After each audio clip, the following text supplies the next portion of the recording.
Donc, agression dans le métro par une bande de jeunes gobelins. Je sais pas si on est en train de regarder Solo Leveling ou juste les caméras de surveillance de Châtelet.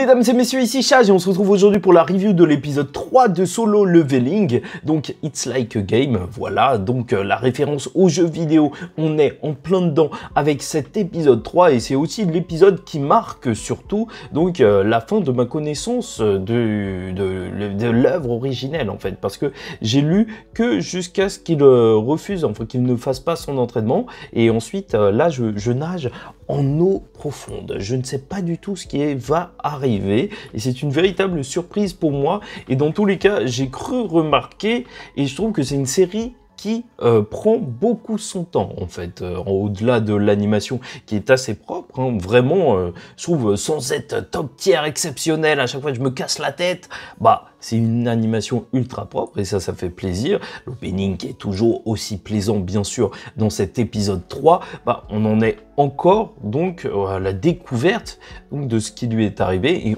il semble que Sung va devenir de plus en plus puissant puisqu'il va y avoir un écran genre de jeu vidéo qu'il va être le seul à pouvoir voir alors qu'il se réveille de l'hôpital et donc personne n'a de traces de ce qu'il s'est passé, quelque chose d'assez mystérieux aussi bien pour lui que pour l'univers même. En fait tu vois qu'il y a des gens qui sont venus voir si son niveau il n'aurait pas augmenté, donc subir un second éveil et déjà cette notion je la trouve assez intéressante, hein, sait-on jamais si plus tard donc on a un personnage qui a un second éveil, enfin si on nous l'a placé là, sûrement que ce serait intéressant de le voir, mais dans tous les cas, non, il est ultra faible et tellement faible, puisqu'il a été questionné par un mec qui ressemble à Megumi, d'ailleurs, je viens d'y repenser, mais c'est une dinguerie. Désolé, en fait, je fais cette review 2 jours après avoir vu l'épisode, je l'ai vu samedi, mais j'étais trop fatigué pour faire la review, et dimanche, j'étais occupé. Enfin, bref.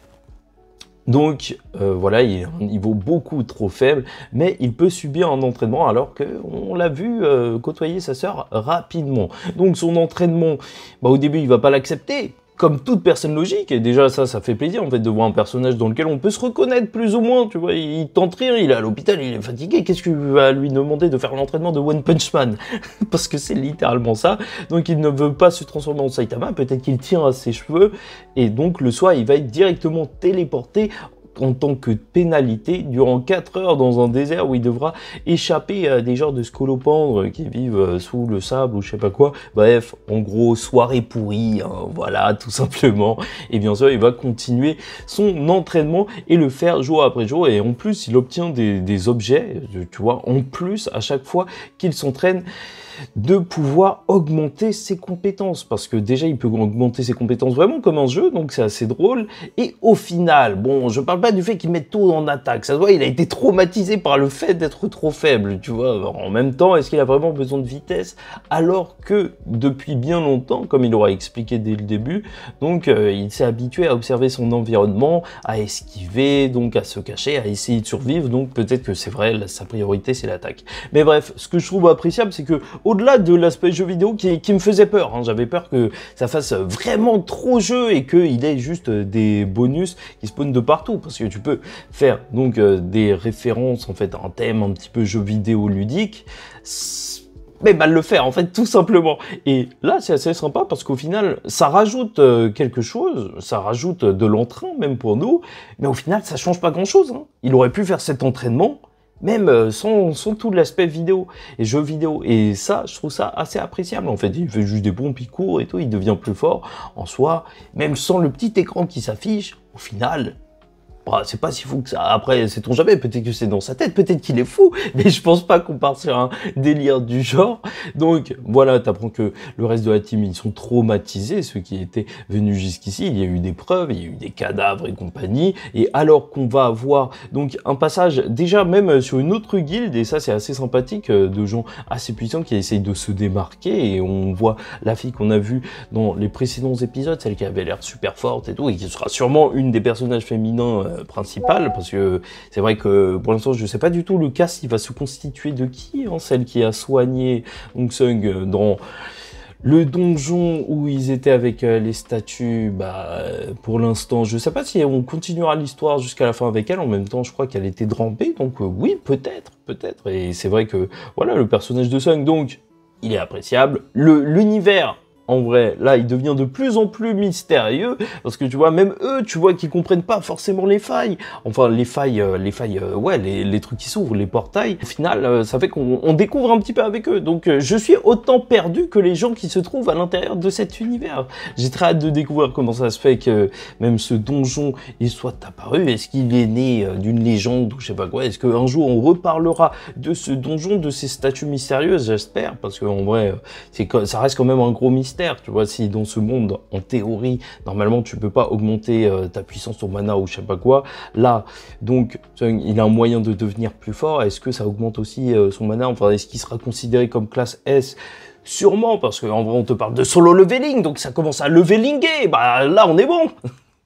Et donc, là, à la fin de l'épisode, après avoir vu que, donc, revu sa mère qui est tombée dans les pommes depuis bien longtemps, à l'ouverture, donc, de ses failles, et ça fait qu'il y a beaucoup de gens qui sont tombés dans le coma, et ils n'ont pas trop de solutions. Donc déjà, ça donne un objectif au personnage principal, et ça, c'est génial. On voit déjà ce qui pourrait arriver par la suite. Tu vois, un mec qui dit « Ouais, j'ai le moyen de la soigner, mais ça se trouve dans un donjon super compliqué. » Tu vois, déjà, rien que ça donne une motivation assez intéressante pour le personnage principal, encore une fois, qui est assez attachant.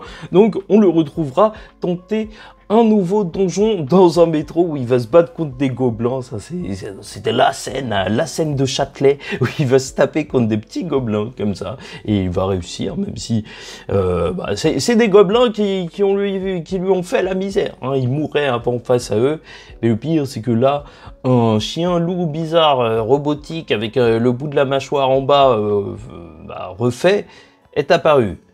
Donc, je ne sais pas trop quoi en penser. Je vous avoue que pour un cliffhanger, il est effrayant, hein, ce chien loup bizarroïde et tout. Mais peut-être que je m'attendais à plus. Après, tout le principe de la série Solo Leveling, c'est de monter de niveau. Donc, je pense que ça sera d'autant plus plaisant. Et j'espère qu'ils vont nous faire ça parce que moi, dans un jeu, ce que j'aime bien, c'est au début galérer contre un truc ridicule. Tu vois, genre un chien dans le métro. Et ensuite, revenir à la fin.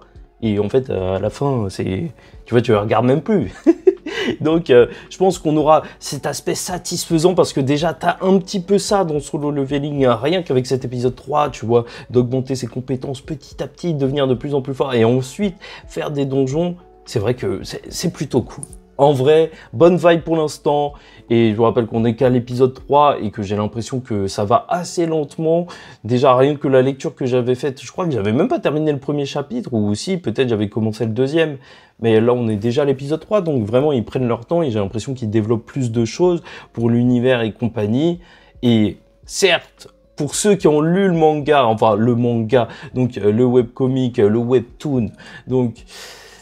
peut-être que c'est dérangeant pour eux, parce que ça va aller lentement, mais personnellement, moi, en tant que personne qui regarde, tu vois, on découvre plus l'univers, peut-être, on s'appesantit plus sur tout ça, et ça marche, hein. Très sincèrement, ça marche bien. Moi, j'ai juste hâte de voir la suite. Donc voilà, n'hésitez pas à liker ou disliker cette vidéo, commenter, donner votre avis en commentaire sur cet épisode. Je sais que beaucoup veulent que je lise Solo Leveling, mais là, il y a un anime, au moins, laissez-moi terminer la saison. Et voilà, je vous donnerai mon avis à chaque fois si je suis hypé ou pas, si je trouve que c'est une dinguerie, parce que bien sûr qu'on en entend parler depuis bien longtemps, Solo Leveling, et là, c'est l'occasion ou jamais de rendre la Terre accro à Solo Leveling, même s'il y avait déjà beaucoup de gens, une énorme fanbase.